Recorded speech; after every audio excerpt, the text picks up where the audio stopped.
This time we will be looking for the pharaoh. He is rumored to be near a pyramid and surrounded by a crowd of mummies. I need a partner again for this adventure, and after a few minutes I found one. Meet Darius, but I'll call him Tom. Tom doesn't look like his usual self. I'd call his image a time traveler.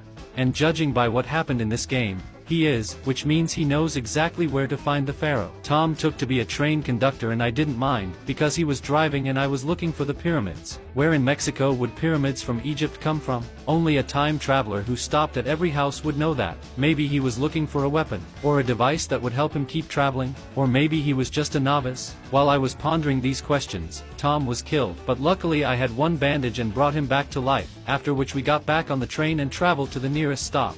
After buying everything we needed, we traveled onwards. When we got to the next big town, I went to clean it up and Tom stayed on the train. I thought maybe he needed some bonds, so I opened the bank and took all the bonds out of there to give them to Tom. Tom died again, but he was lucky to have me, so I revived him again and gave him all the bonds I could find. I think he felt happy at that moment. By the way, if you subscribe to the channel, I'll be happier. Well, we continued our adventure and Tom found himself some new armor. In this helmet he looked like a Star-Lord from Guardians of the Galaxy, but then something paranormal happened. Tom went into the driver's cab, stood by the window and stood like that for days. He looked like he'd been shot by a beam that turned him to stone. But I didn't give up hope, and just like Dr. Stone I started going over the options to save him. I brought him the bonds again, but he still didn't move, and at one point he disappeared altogether.